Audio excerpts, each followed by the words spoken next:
Hello students, welcome on APS nursing academy. जैसा कि आपको पता है, लास्ट क्लास में हमने बात की थी about the welfare programme related to the child. इस वीडियो में हम बात करेंगे, जो हमारी थर्ड क्लास है, इसमें हम बात करेंगे about the rights of the children, कि जो चिल्ड्रन है उसकी ग्रोथ, उसके वेलफेयर के लिए हम हमारे जो गवर्नमेंट ऑफ इंडिया है उसने कौन कौन से राइट लॉन्च किए हैं। तो स्टार्ट करते हैं। आज हमारी जो क्लास है वो है राइट्स ऑफ द चिल्ड्रन। इसमें जो हमारा फर्स्ट राइट आता है वो आता है right for the free education.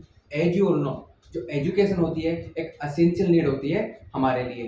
तो जितने भी स्टूडेंट, जो चाइल्ड हैं, उनको एक प्राइमरी एजुकेशन तो हमें प्रोवाइड करवानी ही करवानी है। इसी एम को लेके जो गवर्नमेंट ऑफ इंडिया है उसने राइट दिया, right for the free education. और जो एजुकेशन है वो बिल्कुल फ्री ऑफ कॉस्ट होगी, जिससे ज़्यादा से ज़्यादा जो स्टूडेंट है, जो चिल्ड्रन है, उनको हम एजुकेट कर सकें। जब बच्चे एजुकेट होंगे उससे हमारी जो लिटरेसी रेट है वो भी इंक्रीज होगी और जो उनकी स्किल्स है वो भी एनहांस होती है। Next one is the right of the full opportunity for planning. जो बच्चे हैं उन्हें हम पूरी अपॉर्चुनिटी दें फॉर व्हाट, उनको प्लान करने के लिए अबाउट देयर फ्यूचर। उनकी जो भी अपने डिसीजन मेकिंग है, उनकी जो फ्यूचर की प्लानिंग है, उसके लिए हम उन्हें अपॉर्चुनिटी प्रोवाइड करवानी है। Right to name and nationality. एक बच्चे के पास में उसका नाम और उसकी जो नेशनैलिटी होती है उसका भी राइट होता है। मतलब जो बच्चा है वो अपना जो नाम है और जो नेशनैलिटी है उससे रिलेटेड किसी भी एनी काइंड ऑफ डिस्क्रिमिनेशन वो उसके साथ नहीं होना चाहिए। किसी भी तरह का जो पक्षपात भेदभाव वो उसके साथ नहीं होना चाहिए। Next one is the right to special care if child is handicapped. यदि चाइल्ड हैंडीकैप्ड है, हैंडीकैप्ड का मतलब होता है कि person is unable to perform his daily routine activities, तो इसे हम उसकी जो रिहेबिलिटेशन, यानी उसकी जो पहले वाली जो आदत थी, जब पर्सन ठीक था, उसी आदत में वापस ले जाने के लिए उसे प्रोवाइड कराते हैं special care. Next one is the right to affection, love and understanding. एक बच्चे को हम राइट, मतलब उसके पास राइट होता है अफेक्शन का, लव का और अंडरस्टैंडिंग। उसके जो पेरेंट्स हैं, उसके जो पीयर ग्रुप्स हैं, उनके साथ में उसकी अंडरस्टैंडिंग है उसे बेटर बनाया जाए। Next one is the right to enjoy the social security, nutrition, nursing and medical care. जो बच्चे का जो नरिशमेंट है उसे एनहांस करने के लिए उसे प्रॉपर न्यूट्रिशन प्रोवाइड कराना। जो भी हम असेंशियल जो न्यूट्रिएंट्स होते हैं जो बच्चे को प्रोवाइड कराते हैं, लास्ट क्लास में हमने पढ़ा था जो मिड डे मील प्रोग्राम है वो, उसका जो मेन मोटिव है वो यही है कि हम ज़्यादा से ज़्यादा बच्चे को जो असेंशियल जो न्यूट्रिएंट्स होते हैं, हमारी जो डेली सर्वाइवल के लिए नीड होते हैं, वो प्रोवाइड करवा सकें। Next one is the right to be among the first to receive the relief at the time of distress या डिजास्टर। जब भी कोई डिजास्टर वाली कंडीशन अराइज हो या कोई डिस्ट्रेस हो या डिप्रेशन हो, तो उस चाइल्ड को हम प्रोवाइड करा सके एक अच्छी better care by the proper counselling and guidance. And last one is the right to enjoy these right regardless of the race, colour, religion, sex, nation and social origin. मतलब जितने भी हमने इन राइट की बात की, इनके अंदर किसी भी बेसिस पे, चाहे वो कलर हो, चाहे वो धर्म हो, चाहे वो कोई भी कंडीशन हो या फिर कोई एरिया हो, किसी भी बेसिस पे उस चाइल्ड के साथ में डिस्क्रिमिनेशन नहीं होना चाहिए। ये जो राइट्स हैं ये सभी जितने भी चिल्ड्रन हैं उन सभी के लिए इक्वल हैं। तो ये थे हमारे राइट्स ऑफ द चिल्ड्रन। अब आते हैं acts related to the child health and welfare. जो बेबी, ये जो चाइल्ड है उसकी हेल्थ को प्रमोट करने के लिए और उसकी जो वेलफेयर है उसे एनहांस करने के लिए गवर्नमेंट ऑफ इंडिया ने बहुत सारे जो एक्ट्स हैं वो रिलीज किए हैं, जिनमें कुछ तो रेगुलेशन किया है, कुछ प्रोहिबिशन किया है कि ऐसी कंडीशन जिसमें बच्चा अपनी जो प्रॉपर ग्रोथ है, डेवलपमेंट उसे अचीव कर सके और जो चाइल्ड है उसके साथ में किसी भी तरह का कोई डिस्क्रिमिनेशन नहीं हो सके। इसी के लिए जो गवर्नमेंट ऑफ इंडिया है उसने कुछ एक्ट्स लॉन्च किए हैं, जिनमें फर्स्ट आता है द चिल्ड्रन एक्ट, सेकंड आता है हमारा द चाइल्ड लेबर एक्ट। इसमें प्रोहिबिशन है और कुछ रेगुलेशन सेट किए हैं। चाइल्ड मैरिज एक्ट, जो चाइल्ड मैरिज एक्ट है, child abuse and treatment act and education for all handicapped children act and last one is the child rehabilitation act. ये जितने भी एक्ट हैं ये गवर्नमेंट ऑफ इंडिया ने लॉन्च किए हैं। अब हम वन बाय वन करके इन सभी के बारे में डिटेल से बात करते हैं। फर्स्ट वन है हमारा द चिल्ड्रन एक्ट। तो जो ये एक्ट है ये पास किया गया था by the government of India in the 1960। जो 1960 इसमें गवर्नमेंट ऑफ इंडिया के द्वारा द चिल्ड्रन एक्ट पास किया गया था and amended in the 1977। Amended का मतलब होता है संशोधन, मीन्स जो एक्ट है जब भी कोई प्लानिंग के साथ लॉन्च करते हैं लेकिन कुछ कमियां रह जाती है, जो खामियां रह जाती है, उन्हें गवर्नमेंट ऑफ इंडिया या कोई भी जो ऑर्गेनाइजेशन होता है वो फुलफिल करता है इन द अमेंडेशन, उसे संशोधित किया जाता है। तो इसे अमेंडेड किया गया इन द 1977। किस लिए? To provide for the care, welfare, training, education and rehabilitative care of the child. जो चाइल्ड है उसे हम प्रॉपर एजुकेशन प्रोवाइड कराएं, जो उसकी प्राइमरी एजुकेशन है, जो एसेंशियल एजुकेशन है वो प्रोवाइड कराएं, ट्रेनिंग एंड रिहेबिलिटेटिव केयर, जो बेबी है रिहेबिलिटेटिव केयर, यानी यदि कोई बच्चा हैंडीकैप हो जाता है तो हम कोशिश करें कि जो उसकी जो पहले की लाइफ स्टाइल थी उसमें हम उसे डाल सके वापस से, तो इसे बोलते हैं हम rehabilitative care.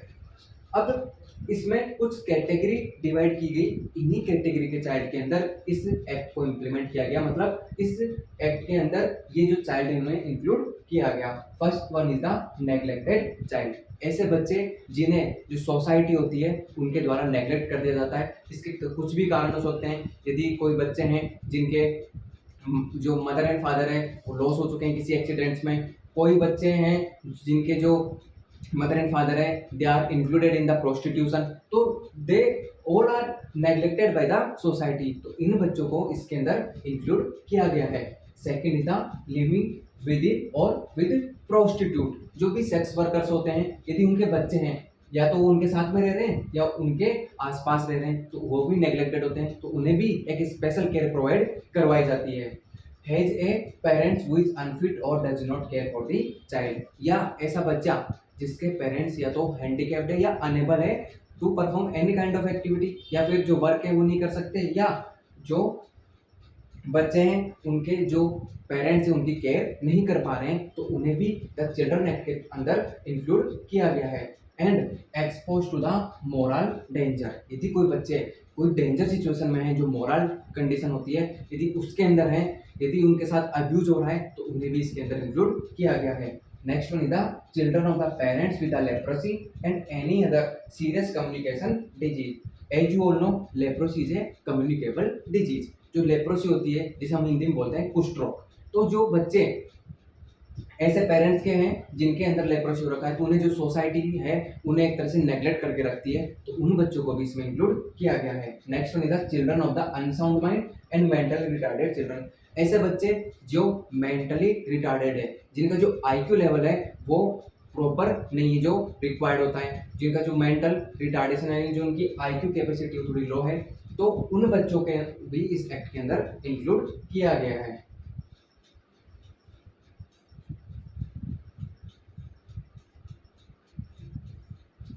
Next one is the child labour act. जो चाइल्ड लेबर एक्ट है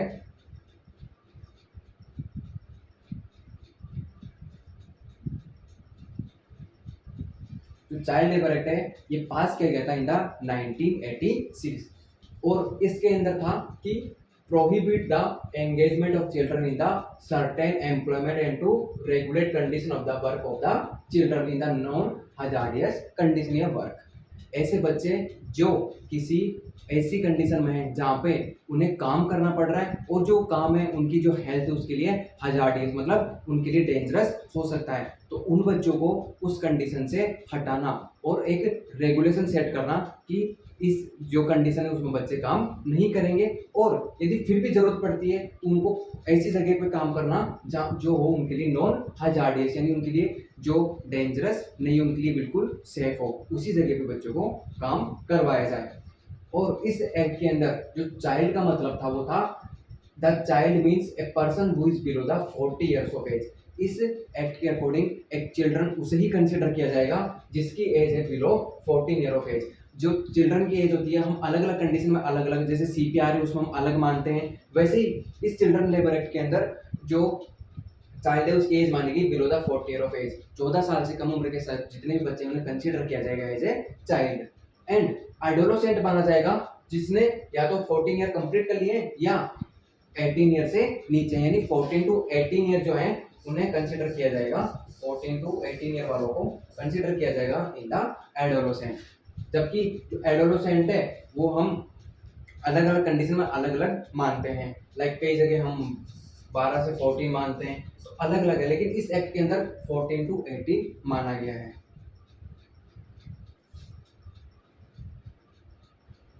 अब इस एक्ट के अंदर क्या क्या मेन की फीचर्स थे, उसमें फर्स्ट आता है कि no child shall be permitted to work in any occupation like the work at the railway station, transportation of the good works related to the selling.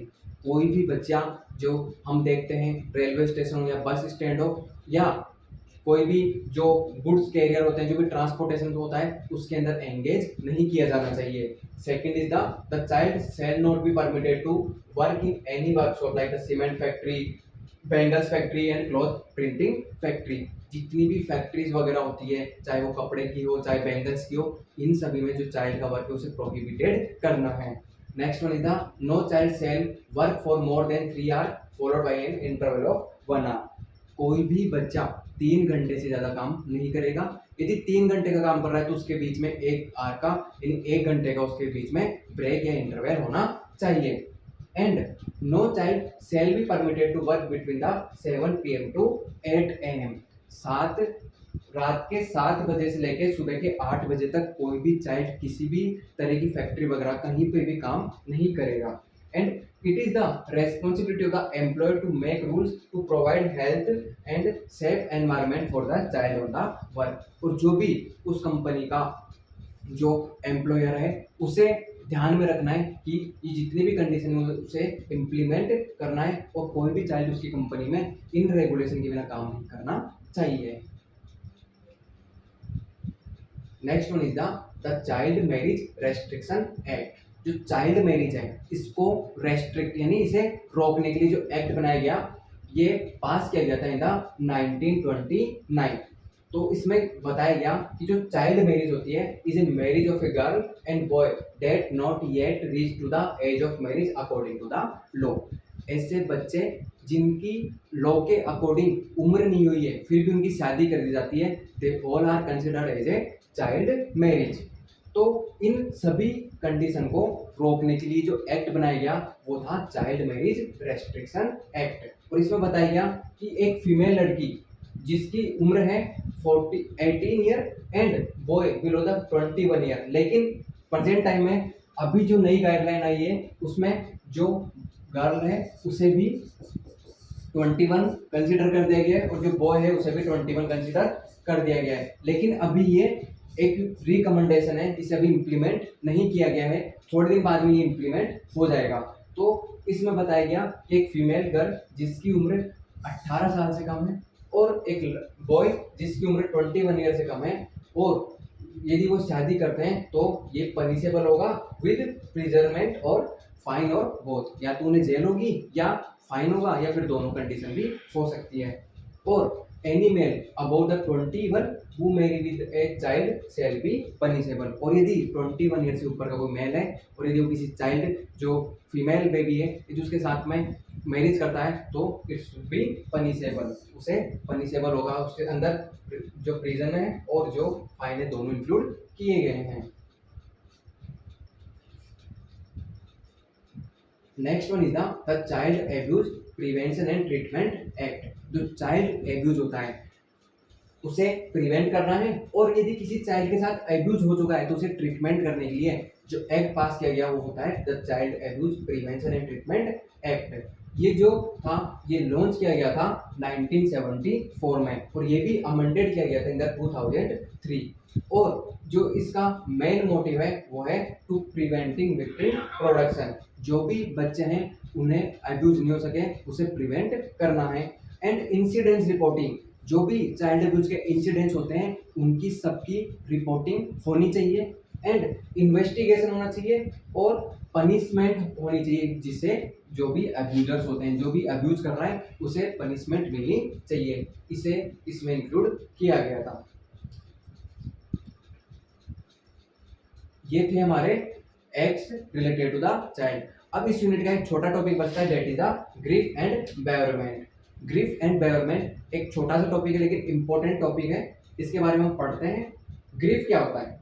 तो grief is the powerful emotional reaction to a separation या death of the loved one और loss of the valuable object. ऐसी condition arise हो जाए जिसमें जो हमारा कोई लव्ड वन है या हमारा कोई खास है उसकी डेथ हो जाए, या उस पर्सन के जो कोई वैल्यूएबल ऑब्जेक्ट्स हैं लाइक हमारे ऑर्नामेंट्स वगैरह हैं, यदि कुछ भी कंडीशन हो जो उसकी लव्ड वन कंडीशन थी या उसके वैल्यूएबल ऑब्जेक्ट है, यदि उनसे उसे सेपरेट कर दिया जाता है तो उस पर्सन के अंदर कंडीशन अराइज हो जाती है, वो पर्सन एक डिप्रेशन की स्टेज में चला जाता है जिसे बोलते हैं हम ग्रीफ। एंड इस ग्रीफ को लेके उस पर्सन का जो रिएक्शन होता है that is known as a bereavement. It means the state of being deprived of someone by the death. यदि किसी के अंदर यदि किसी पर्सन की डेथ हो जाती है तो उसके कारण यदि कोई पर्सन उससे डिप्राइव्ड हो रहा है, उससे दुखी हो रहा है, तो इसे हम बोलते हैं बेरेवमेंट।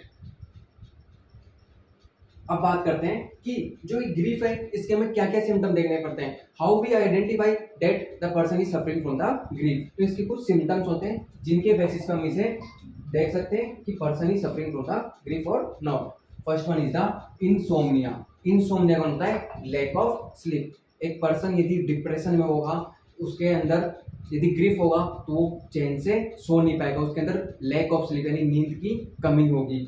लॉस ऑफ एपेटाइट, जो एपेटाइट है उसकी वो भी, जो भूख लगना है वो भी कम हो जाती है। लिथार्जी, थकावट सी महसूस करता है। और एंगर, उसका जो बिहेव होता है उसके अंदर उसमें एंगर आ जाती है, चिड़चिड़ापन आ जाता है और एंजाइटी होने लग जाती है। गिल्ट, अपने आप को गिल्ट महसूस करता है। और withdrawal from the usual social activities. There are two kind of personality, एक होता है इंट्रोवर्ट, एक होता है एक्सट्रोवर्ट। तो जो पर्सन एक तरह से इंट्रोवर्ट बन जाता है वो खुद की दुनिया में सीमित हो जाता है, खुद से ही मतलब रखता है। And next one is the decrease work productivity. यदि किसी पर्सन के अंदर ग्रीफ है, हम समझ सकते हैं इसे कि यदि किसी पर्सन के अंदर डिप्रेशन है तो उस पर्सन के अंदर उसकी जो वर्क प्रोडक्टिविटी यानी उसकी जो काम करने की कैपेसिटी थी वो डिक्रीज हो जाती है। तो ये थे symptoms of the grief. Next one is the stages of the grief. ये बहुत इंपॉर्टेंट है आपके साइकोलॉजी, साइकेट्रिक और जो आपकी पीढ़ियाँ हैं सभी जगह देखने को मिलेगी कि symptoms of stages of the grief. कि जो ग्रीफ होता है तो इसके लिए एक पर्सन कैसे रिएक्ट करता है। पहला आता है डिनाइल। डिनाइल मीन्स मना कर देना। पर्सन उस कंडीशन को एक्सेप्ट ही नहीं करता है। यदि किसी पर्सन के साथ कुछ अन जो फेमिलियर हो जाता है तो वो उस कंडीशन को मानने को तैयार नहीं होता, तो वो बोलता है no it can not happen to me, ये मेरे साथ नहीं हो सकता।